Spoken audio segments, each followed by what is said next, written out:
I'm Beau Maddox. And I'm Joe Cantu. And this is Collateral Cinema.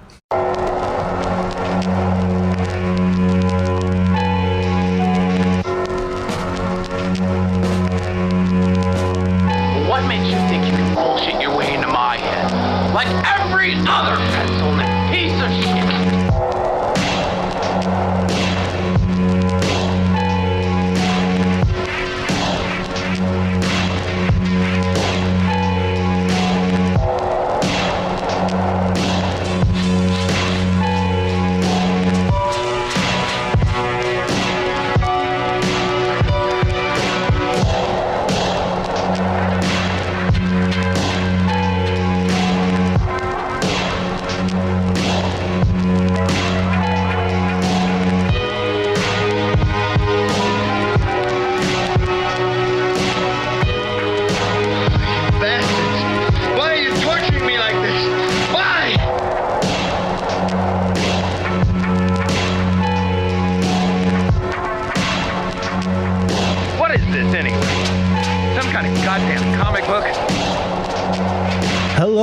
Hello. Welcome to Collateral Cinema, the only movie podcast that matters, where we focus on good movies, bad movies, and everything else in between in the world of cinema.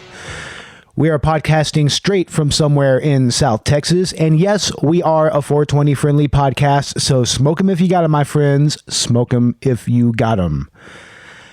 Well, everyone, this is the first episode of Collateral Cinema. Thank you, everyone who has decided to listen to this today. I'm really excited because today we're focused on Takashi Miike's 1999 horror drama epic, Audition. This is a favorite movie of mine. I mean, from a favorite director of mine. I first became aware of Takashi Miike maybe like a little bit before this movie came out. I think that Eihi the Killer came out before this. I might be wrong. I'm not sure, but that's definitely the first one of his movies that I initially watched, and that movie is just out there. I mean, there's so much gore, there's so much weird, like, sexual imagery, and, you know, I mean, the titular character is not even who you think he is. I mean, it's really a great movie, and I definitely recommend that, but this movie right here is a lot more subdued. It's a lot more dramatic. It's more multi-layered, and it's kind of a genre. What would be the word? A genre smash up, I guess you could say. And I mean, it goes from psychological thriller to there's romance, there's drama, there's horror, there's a lot in between those layers as well. And I mean,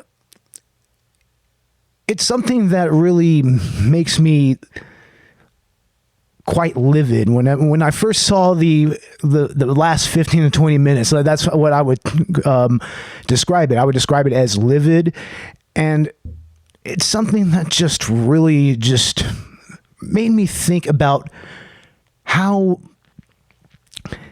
dating culture has changed so much, and how, coming from a foreign market, how similar it really is all across the board, coming from some place like Japan, which has a lot of their own little kinks and their own little culture when it comes to dating and romance there. And that much is shown in this movie. It's something that really kind of, I don't know, it's something that really grabs at you at an emotional and a psychological level that just really forces you to kind of look at the patriarchy, to look at like modern attitudes regarding dating and relationships, especially in between the relationship between man and woman in the mix. It's definitely a crazy film. Let's just go ahead and just put that out there. You know, it's something that's needless to say, and it's also a movie that is kind of widely regarded as one of the most disturbing films of all time. I mean, and the last 15 or 20 minutes definitely fits that bill, although personally, I don't really find it that messed up. I mean, even upon my first viewing, it really wasn't that horrific to me even. It was just kind of sad in a way.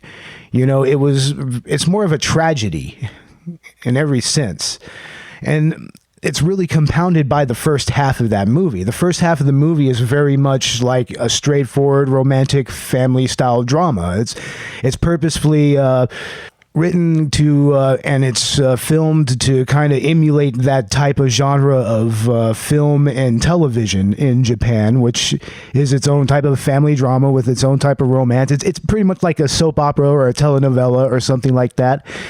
And once things start to go awry midway through the movie, it really just undercuts that first half. And it really just forces the main character, Aoyama, to really just look at loneliness in the face, look at what people think love is, and also what it isn't. I mean, it really undercuts how, when you first meet somebody, you kind of approach them in a way that you kind of have like a special type of rose-colored glasses, if you will. You just can't really see the forest for the trees when you first meet somebody. And that's something that throughout this movie kind of comes in and comes out of play. And it really makes for a relationship that you just know is just not going to end any other way than it does. Even though you can kind of say that maybe the last 15 to 20 minutes of this film may be just like a dream sequence, or it may just be Aoyama trying to cope with what Asami, the female lead character in this movie, like I'll get to a synopsis here in a little bit. It really shows how he ignores how broken she is, and how in some ways he kind of manipulates her in the same way that she manipulates him, or as it seems. And there's so many different themes in this movie, like social isolation, the quirks of modern dating, the nature of familial relationships versus those romantic relationships, and overall how patriarchy and how feminism kind of comes into play in those in between those layers, if you catch my drift. So ultimately, what I'm saying with this introduction is that this is a movie that profoundly forced me to look at myself and look at my own dating life and see, what ways am I contributing to these problems, and in what ways am I not? It's something that's very illuminating, and I recommend everyone to watch this movie kind of with that in mind, and really just kind of take in what it's telling you in your own way. Because I believe that Miike, and especially how open-ended the ending of this movie is, which we will get to later, it's something that really just lends itself to your own subjective interpretation, even outright objective interpretation if you want. But it's definitely something that everybody needs to see. Everybody needs to watch this film. And without further ado, I'm going to go into a synopsis from it. I'm probably just going to go off of whatever is on Rotten Tomatoes or IMDb at the moment, since I have not had time to really write a proper synopsis out. So without further ado, this is the synopsis for Audition. Via IMDb. Shigeharu Aoyama, a middle-aged widower who lost his wife to an illness 7 years prior, is urged by his 17-year-old son Shigehiko to begin dating women again. Shigehiko is somewhat doubtful of his father's love life, but plans to move out when he finishes school and does not want his father to be alone. Aoyama's friend and colleague, Yoshikawa, a film producer, devises a plan to hold a mock audition in which young, beautiful women would audition for the part of Aoyama's new wife under the impression that they are auditioning for a new film, but actually so Aoyama can marry one of the finalist contestants. Aoyama is immediately enchanted by Asami Yamazaki, a 24-year-old woman with a soft voice and reserved yet confident mannerisms. In her audition, Asami says that she was once a ballerina headed for greatness, but had to give up dancing after an injury. Aoyama, still reeling from the death of his wife, is attracted to her apparent emotional depth. Yoshikawa warns him about Asami, saying that he has a bad feeling about her. None of the references on her resume were able to be reached, and her job history is shaky. The music producer she claimed to work for had gone missing. Unfortunately, Aoyama is so enthralled by her inner and outer beauty that he is blinded by his feelings for her. She lives in an empty apartment, furnished only with a sack and a telephone. 4 days following the audition, she sits perfectly still in the middle of the floor next to the telephone, waiting for it to ring. When it finally does, the sack lurches across the room and makes gurgling sound. She ignores it as she waits a few rings before answering. When Asami answers the phone, she confesses to Aoyama that she never expected him to call. After several dates, she agrees to accompany him to a seaside hotel. Once at the hotel, Asami tells Aoyama about the abuse she suffered as a child and shows him the burn scars on her body. Asami asks Aoyama to love only her. Aoyama promises to do so, and they make love. The next morning, Aoyama is awakened by a telephone call. It is the front desk wondering if, since his companion left, he too would be checking out. He realizes Asami is nowhere to be found. Using her resume, Aoyama searches in vain for her. Aoyama visits the old ballet studio where Asami claimed to have trained for 12 years. He finds that the studio is now inhabited only by a disabled old man in a wheelchair with artificial feet. It is revealed that the man caused the burn scars on Asami's legs. Then he goes to the bar where Asami used to work, and someone tells him that it has been closed for a year because the woman who was in charge, the wife of a record producer, was found dismembered. When the police put her body back together, they found 3 extra fingers, an extra ear, and an extra tongue. Asami goes to Aoyama's house during his search. Once there, she finds a photo of his dead wife. Enraged, she slips a sedative in his drink and hides. Aoyama comes home, has a drink, and faints. The movie cuts to a sequence about Asami's past and present. In one scene, the contents of the sack are revealed to be a man missing both feet, his tongue, 1 ear, and 3 fingers on one hand. He crawls out of the sack and begs for food. Asami vomits into a dog dish and places it on the floor for the man. The man sticks his face in the bowl of vomit and hungrily consumes it. A while later, Asami returns to the drugged and paralyzed Aoyama. As she walks into the room, the audience sees the twisted body of Aoyama's pet dog. She proceeds to inject Aoyama with an agent that paralyzes his body but keeps his nerves alert. She then tortures him with needles in his abdomen and under his eyes. As she is torturing him, she tells him he is just like everyone else and not being able to love only her. She talks about how he has many whom he loves in his life, mainly his son. She says that she has only him and that this is not acceptable because then he will never be completely hers. Her torture of him, she explains, is to teach him the meaning of needing someone. She tells him that words cause lies, pain can be trusted. She then cuts off his left foot with a wire saw.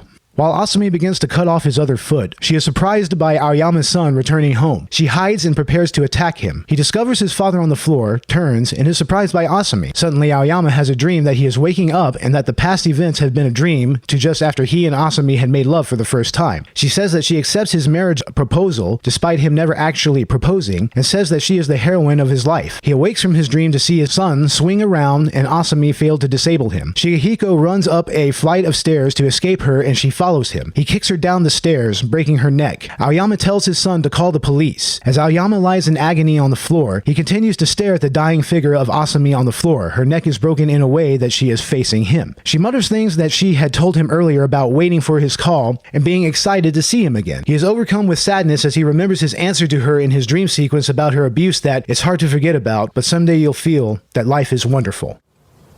あなたはもう動けない。体は死ぬけど、神経だけは起こしておいてあげます。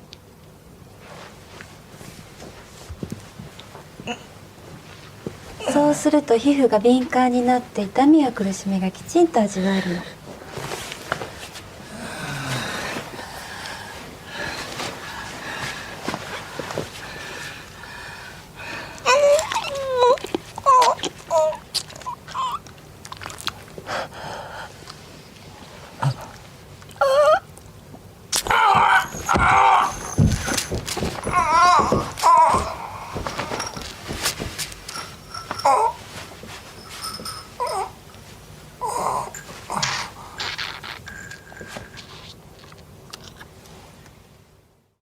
All right, everybody. We are here with Joseph Cantu. He is my co-host. How are you doing tonight, Joseph? Doing great. How's everybody else doing?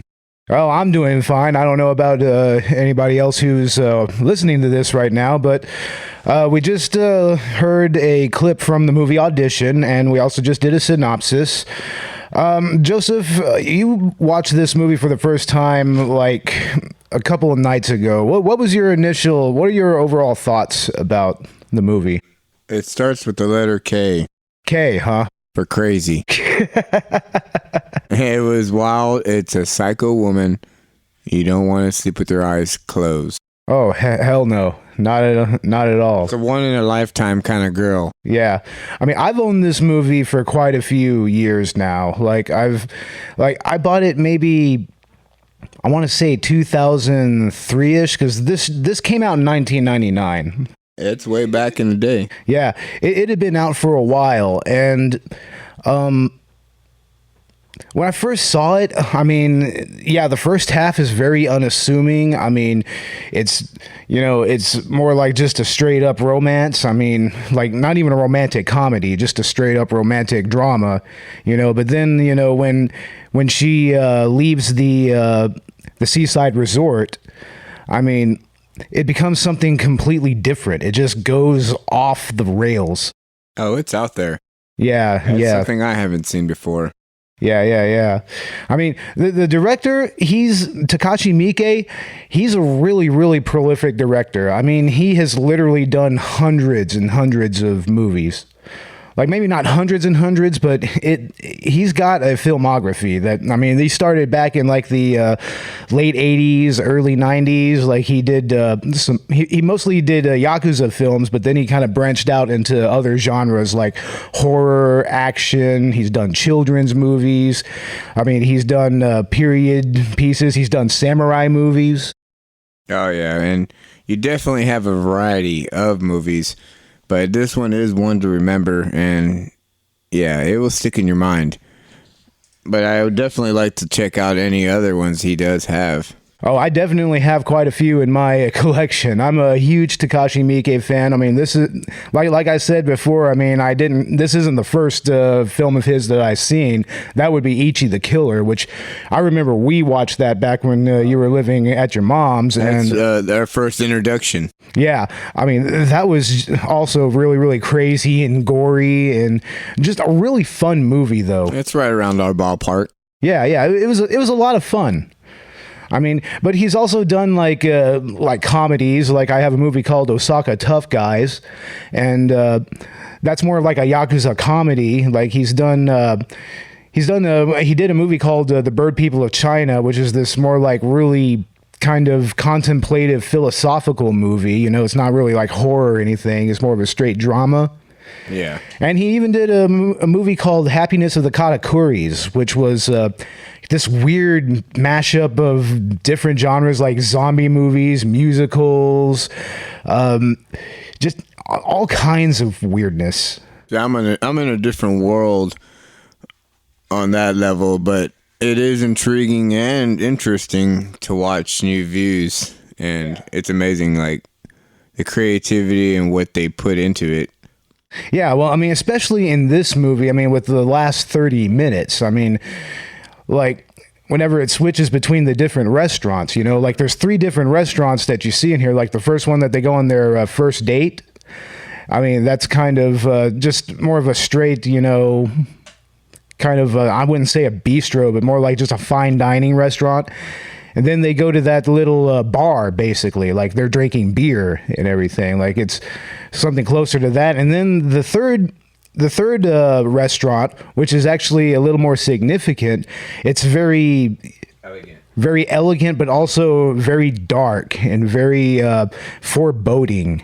Oh yeah, you can definitely tell something's about to go down. Yeah, and any time that Asami and Aoyama, the 2 characters, are in that restaurant, that's when some really significant moments happen that influences things down the line. And even it calls back later on, which kind of shows Aoyama's psyche at the moment. It shows him kind of foreseeing what's about to happen. Not so much foreseeing, but kind of coping and contemplating his new relationship with this woman that he kind of manipulated into dating. Well, she was the wrong one, because he sure did pay for it. Oh, he paid for it, like, dearly. Those were new techniques I've never seen. Not even in an old Vietnam War movie. Fucking Deer Hunter or something like that.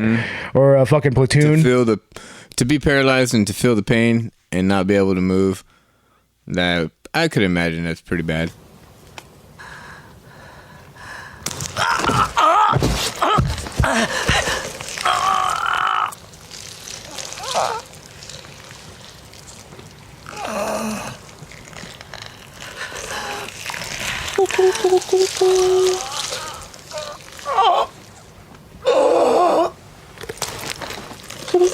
キリキリ。痛い？言葉なんか嘘だけど、痛みだけは信じれるもの。ね？痛いとよくわかるでしょ？自分がどんな形をしてるかってことが。キリキリキリキリ。お腹ではここが一番いいの。ほら、ここもここもね。キリキリキリキリキリ。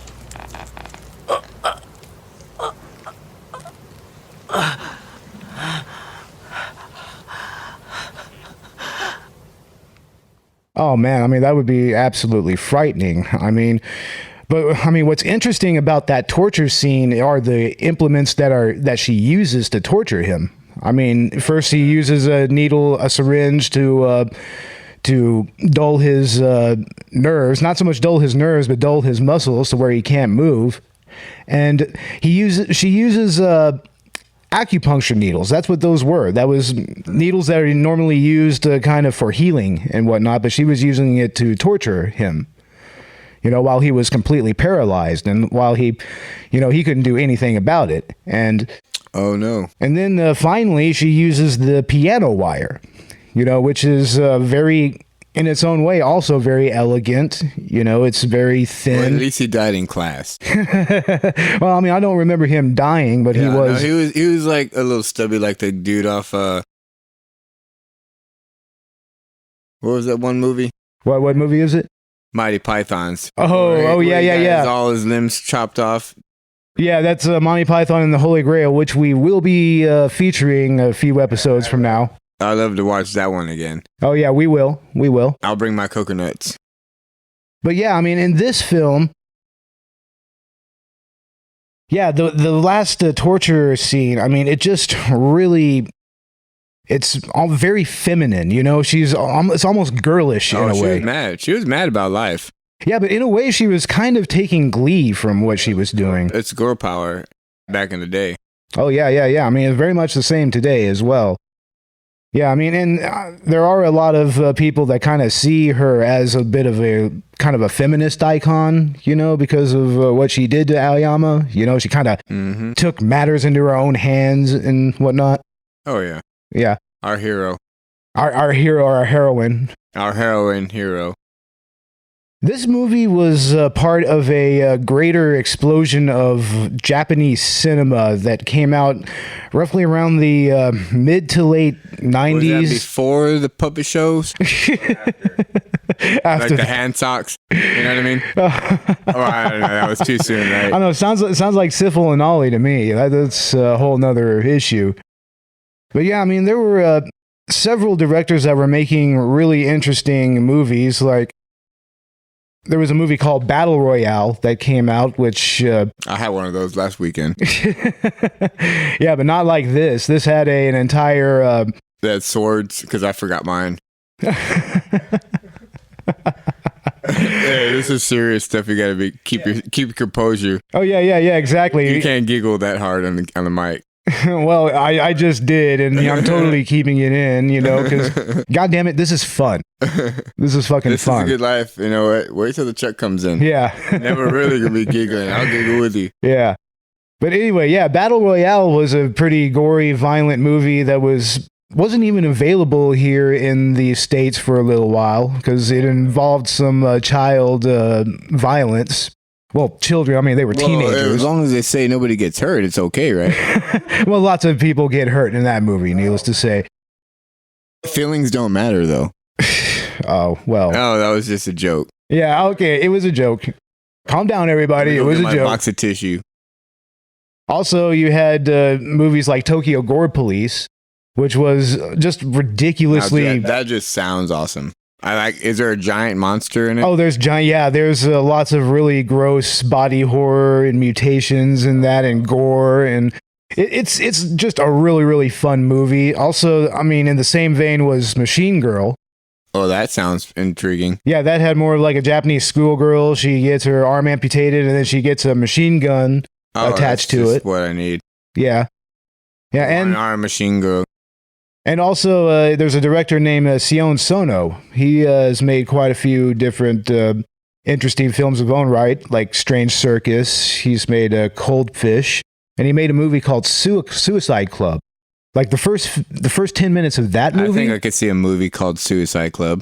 The first 10 minutes of that movie, it has a bunch of Japanese schoolgirls line up at a subway station at the rails. Hold hands, chant some type of happy cheer, and then jump in front of a train. It's just like dozens of Japanese schoolgirls just kind of like a domino effect. Yeah, very much, and it's just blood everywhere. Yeah, but I mean, there was also other great movies that came out around that time. You know, like even before then. I mean, something that I kind of feel it's not necessarily Japanese, but it kind of predated it, and it kind of was the progenitor for that all was 19th century.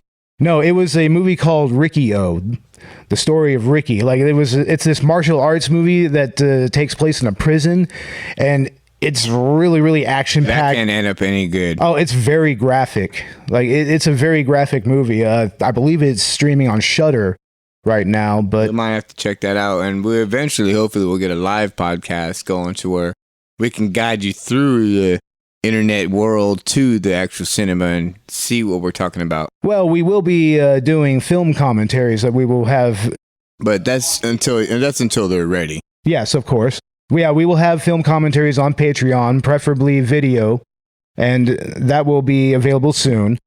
But yeah, I mean, Japanese extreme horror cinema, I mean, it's very, very interesting and multifaceted, and Takashi Miike is very much the king of that style. Traditional. Yeah, very traditional. And of course, you know, we'd be remiss to not mention stuff like The Grudge and, you know, The Ring, or Ryu and Ju-on, as they were called. Like, I mean, those types of Japanese horror movies, they kind of invaded the American mainstream for a little while. You know, we were seeing remakes of them over and over. It's a different type of mentality, but yeah, they die with dignity. Well, I mean, you see a lot of the stuff that was in those Japanese ghost story type movies that are now in stuff like, you know, Paranormal Activity. It's pretty amazing on how futuristic those cartoons are. Well, they weren't really cartoons, like they were live action movies, but some of their horror cartoons are also very interesting there, like Parasite and Tokyo Ghoul and Ninja Scroll. And yeah, I mean, but that's a whole nother conversation right there.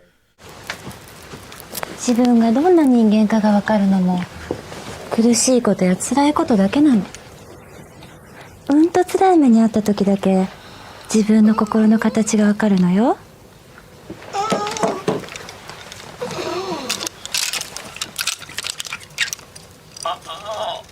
青山さんの息子さん、重彦って言うんでしょ？息子さんがひどい目に遭わされたら青山さんにもよくわかるかも。やめろ。重彦は。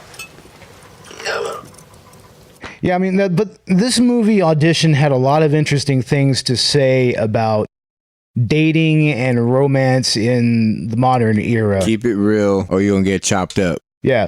Like, what did you think the movie had to say about that, Joseph? What's your take on that? You know, he obviously didn't want what he had and made a different choice, and it was the wrong one because he was with a crazy one. Uh-huh. And yeah, she knows how to use her tools. Oh yeah. So yeah, she took care of him, and pretty psychotic. It's pretty out there. You know, that's pretty good torture and something different. You know, you don't usually see every day in a movie. Oh yeah, certainly not. I mean, you have movies like Fatal Attraction that kind of goes down that same route. Got those manipulative. Oh yeah, very manipulative, very much so.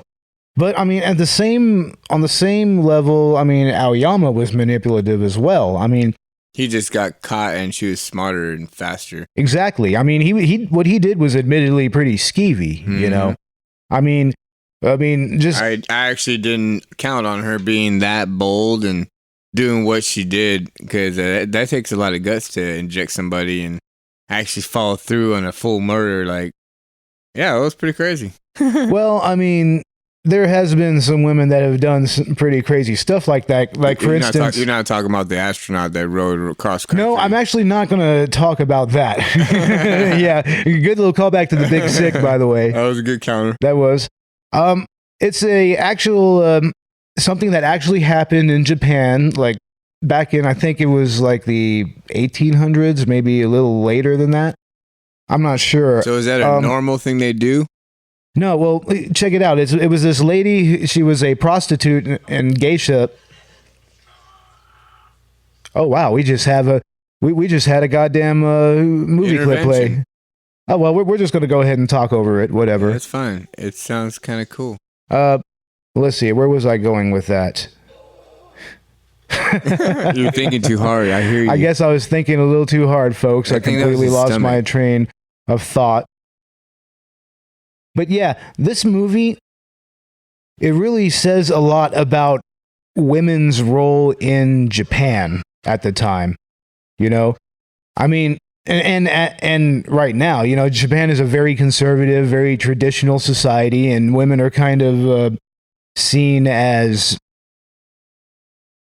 They're very much seen as the subservient class in Japan. And... I'm sorry, I'm still listening to the movie clip. The dog is drinking so loudly. The dog is drinking very loudly. Yes, ladies and gentlemen, there is a dog here. And his name is D.O.G. D.O.G. Yes, that's right, D.O.G. He drinks out of the toilet. He likes to make a mess. But okay, I think I remember what I was talking about. I was talking about Sade Aba. She was a prostitute and geisha. She fell in love with this merchant named Kenichi. And they went off to this hideaway in Japan to pretty much have this entire week of just sex, like nothing but sex. And eventually, you definitely can never forget a name like that. No, but eventually she strangled him to death, and she that sounded like a freaking prank. Yeah, during sex, and she cut his penis off. She put his penis... That's worse than a praying mantis because they only eat your head. Well, figuratively speaking, they just ate her head. But not both of them. Yeah. But, I mean, she wrapped it up in a traditional Japanese gift wrap, and she was... Rowan ate it? That's just weird. No. She was walking around the streets of Tokyo with this dude's penis in this wrap and just in this dream state. That's just wrong. Yeah. And... I mean, this movie kind of evokes that, folk. But it's like a true story. It's a true story, but it's also... Sade Aba kind of became a little bit of a folk hero in Japan as well. Because of it. It's like, support that. Yeah. That's the guy who got his stuff cut off. Yep. Mr. Aoyama himself. That's what he probably sounded like. Yeah, he definitely sounded like that. I won't lie. Yeah, that's pretty interesting. Yeah, but what was interesting about that final torture scene was just how matter-of-fact she was about everything, you know? Like, she was just... Matter-of-fact. Yeah, she was just very straightforward with him. She was just like, oh, this is why I'm doing this. It's because you said you would love this, and you did it. Yeah. And now you're going to pay for it.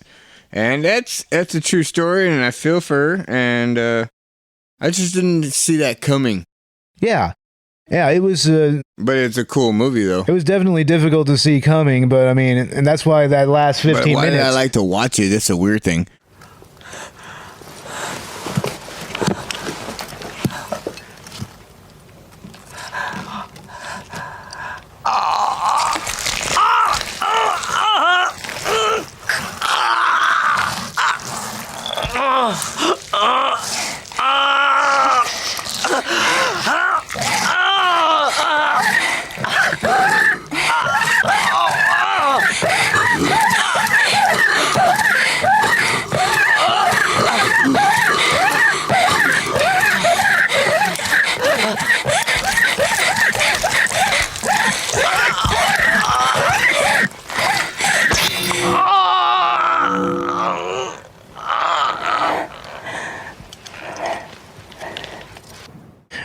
I mean, kind of probably out of a prurient interest, I'd imagine. I mean, but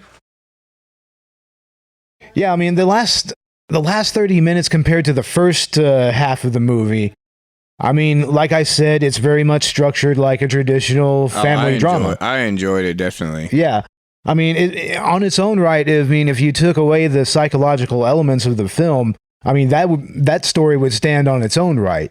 Oh, yeah. I mean, but ultimately, it had to go where it had to go, you know, just to really kind of show how Aoyama was coping with his manipulation of Asami.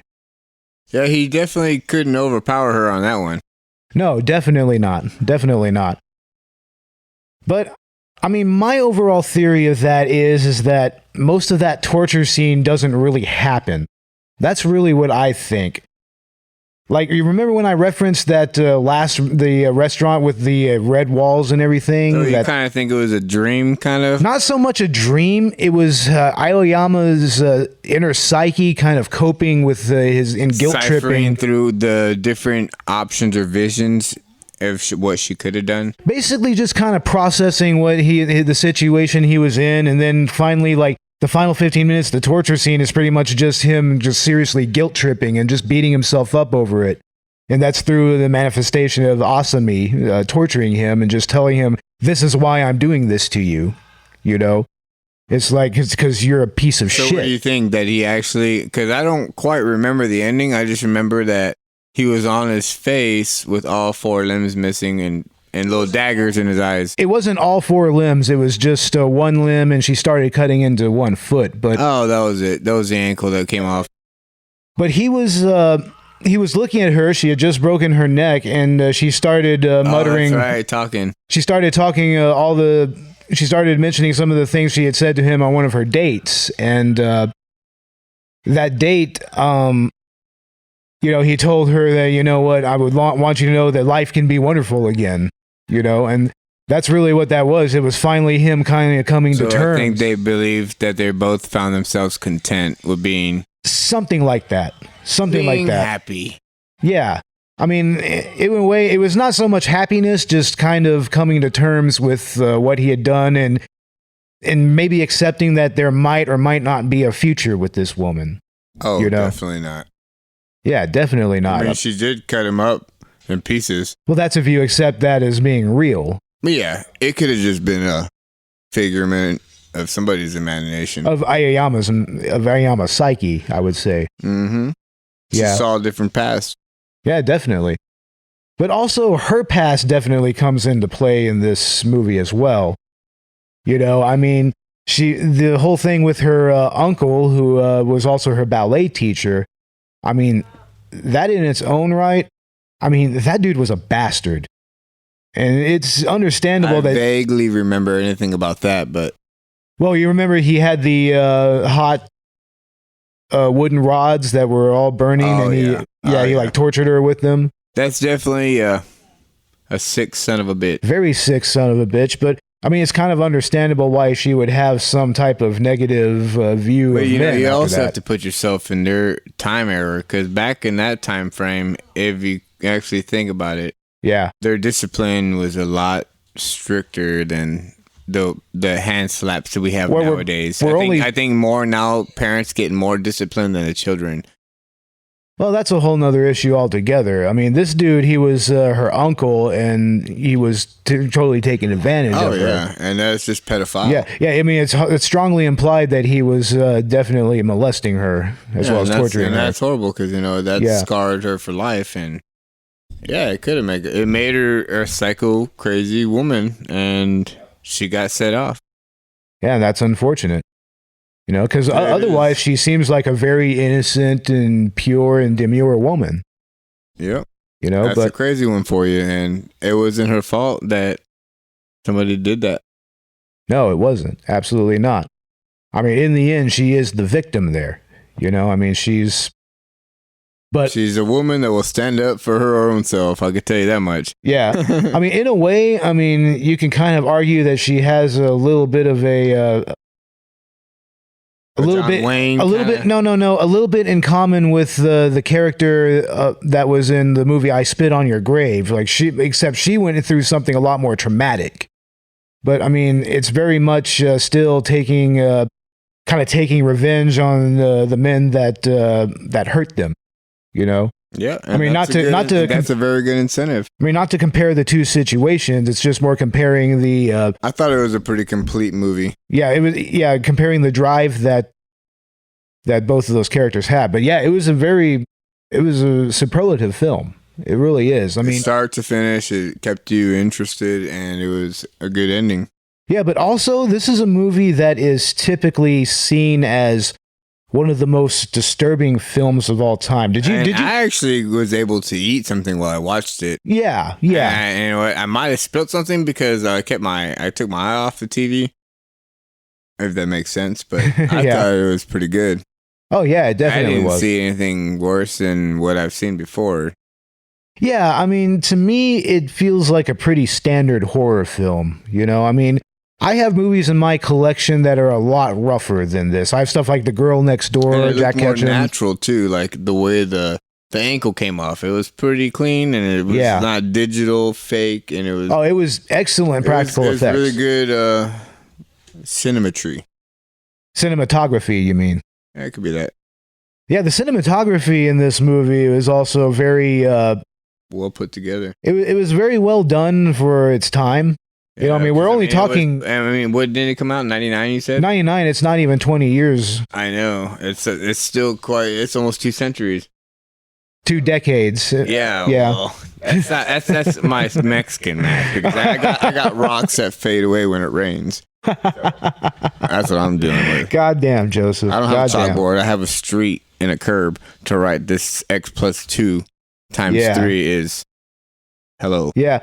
But Mexican Taco Day. But yeah, I mean, this is a movie that ends up on a lot of most disturbing movie lists on YouTube. Does it now? Yeah, it really does. Like it over Jason and Eddie Freddy Krueger? No, over movies even worse than that, like Martyrs and like Funny Games, or We Need to Talk About Kevin. These are all movies that I have, those and we are will all new to me. We will talk about those movies at some point during this podcast. Before I can talk about it, I gotta see it. Of course.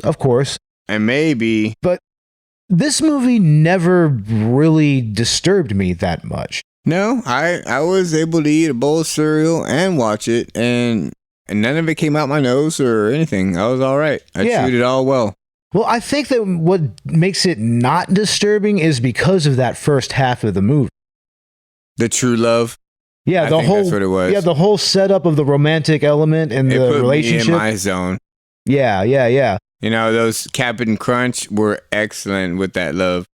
Now, I'm not saying that the first half works against the movie or anything like that. It just helps you kind of ease into the more disturbing elements of the movie. It's a slow rolling roller coaster. Yeah, it's a slow burn, definitely. I mean, what you want, because we are 420 friendly. Oh, yes, definitely. So you're more than welcome to ride the magical train. Oh, definitely. Yeah, smoke them up if you have it. Like, definitely. And especially during a film like this. Like, you're definitely going to want to maybe burn a few, you know? Oh, yeah. Like Grandma always said, nice cup of twisted tea and a warm bath. Or relax you.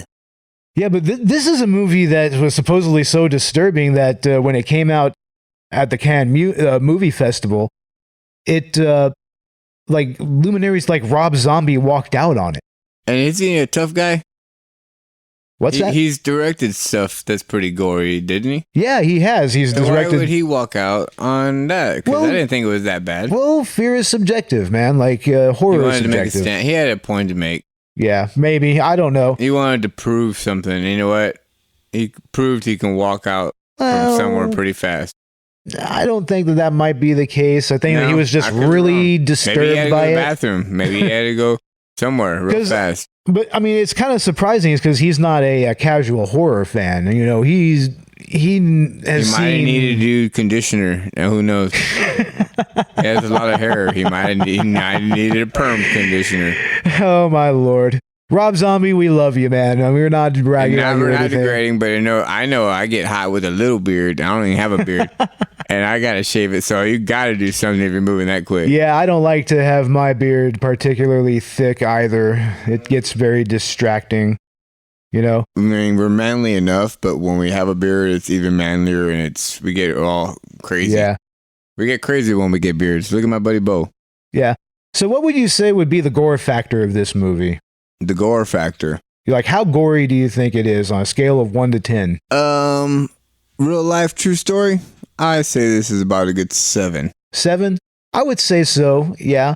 I mean, the torture scene can be very distressing, but it's one of those things where it's not so much what's shown, but what is not shown. And the thing is, like, it didn't quite make me, like, want to vomit, but it had a good potential, and it's something worth watching, and I did enjoy.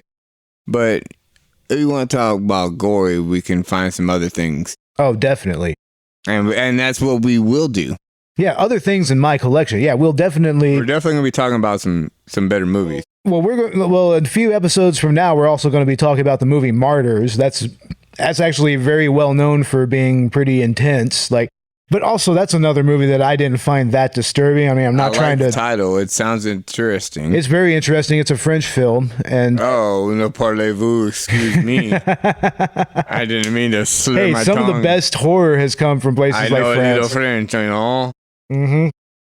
I know the best. The only thing I know is French kissing. That's it. Sorry about that. I don't eat cheese, but it's okay. We can eat some garlic bread. Or is that Italian? I don't know. That's Italian. You're talking French bread. I'm Mexican, so I'll eat both. Put some fideo. Fuck it. Put some noodles in it.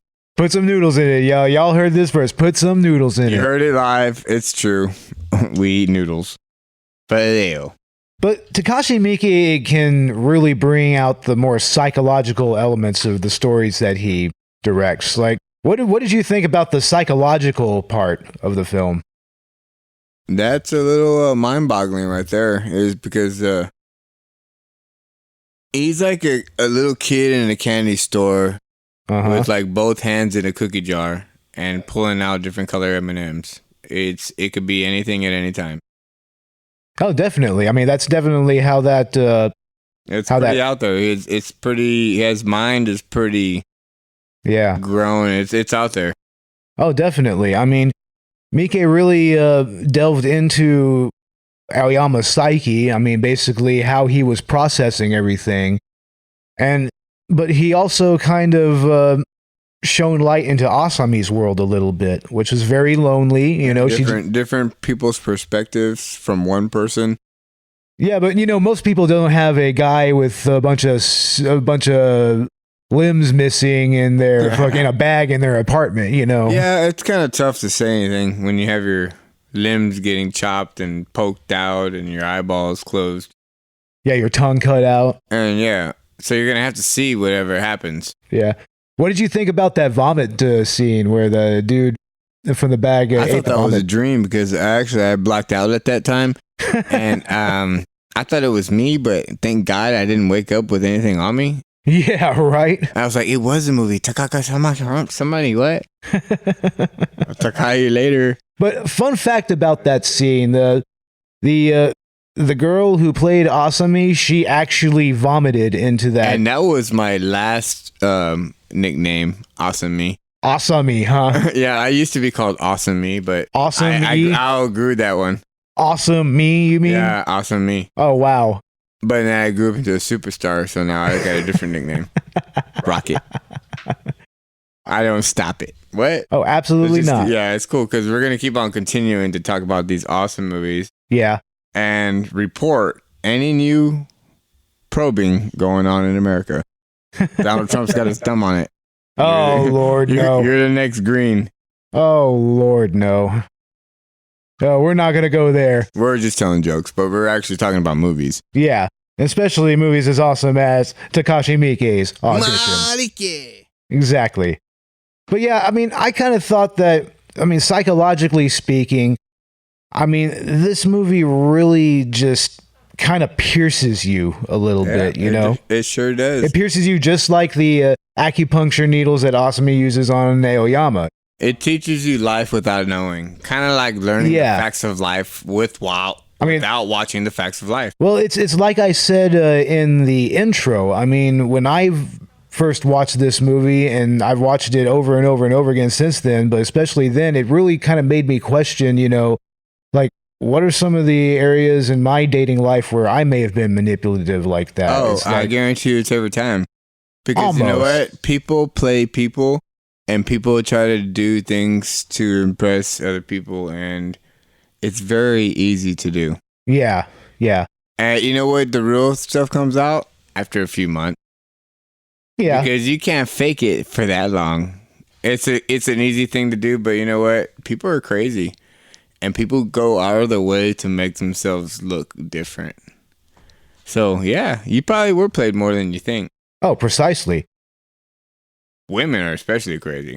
I know men are, men can be all testosterone out and do everything, but you know what, women? Y'all better watch out for yourselves. To all our female listeners, we love you. We totally love you. I'm not saying y'all ain't good, but I'm saying y'all ain't bad either. That was kind of weird, wasn't it? Oh, very weird, Joseph. Almost like Takashi Miike weird. You can just call me JC. My friends call me JC now. Those are my new friends. I'm gonna introduce y'all to me. Is Crazy J. I'm gonna go ahead and leave that one out of this one. We're gonna call me JC. JC. Y'all heard, Jesus Christ. y'all heard it here, folks. JC. Yeah, he is JC. I mean, he just did an old dirty bastard. May as well call himself Big Baby Jesus. We'll keep it easy. We'll keep it JC. Good Lord. Good Yes, Lord. And put your hands together and kneel down, pray before the Lord. Yeah. Jesus Christ But- loves you. What? This movie is something that I do really hold near and dear to my heart. I mean, it was when I was really getting into Japanese horror. Well, I definitely will not scratch this DVD on purpose this time for you. I appreciate that, Joseph. And I know you appreciate your collection, which is a vast collection. I won't do you dirty on this one. There was one. It is one to keep, so I put it back in the case very cleanly. With baby tissues and everything. I appreciate I that, put Joseph. airbags on it, so next time you pull it I out. definitely appreciate that, but yeah, I mean, this movie will definitely teach you a lot of lessons about life, love, and the pursuit I of know, happiness. it's so weird. Yeah.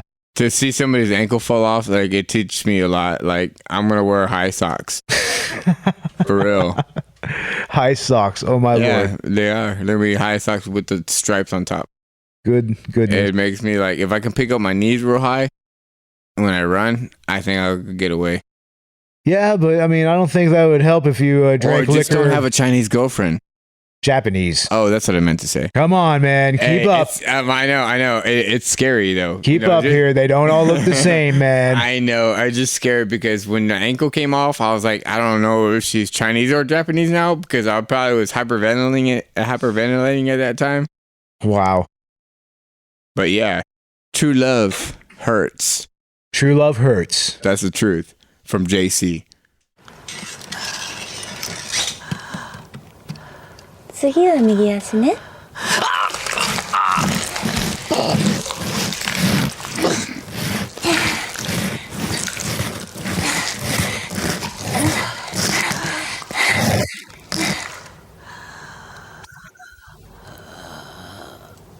ただいま。親父まだ起きてるの？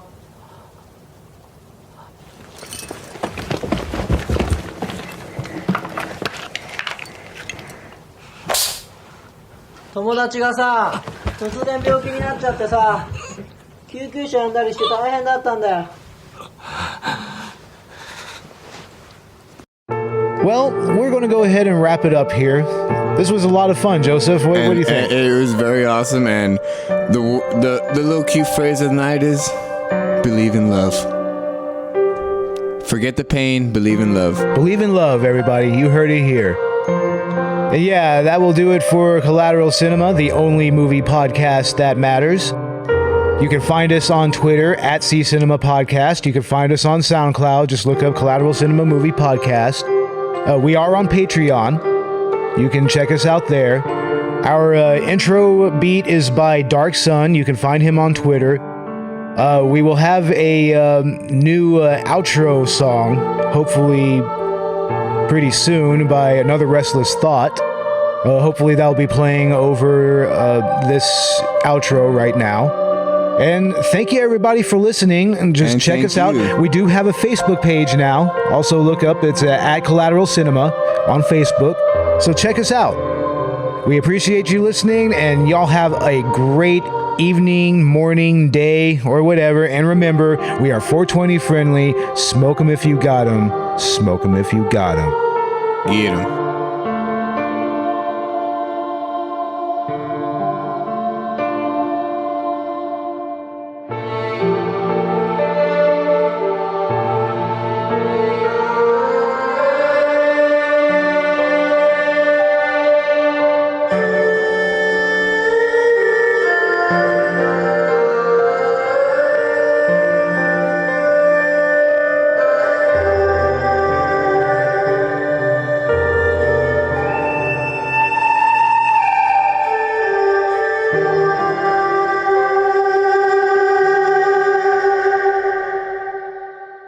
Collateral Cinema is an L Company production.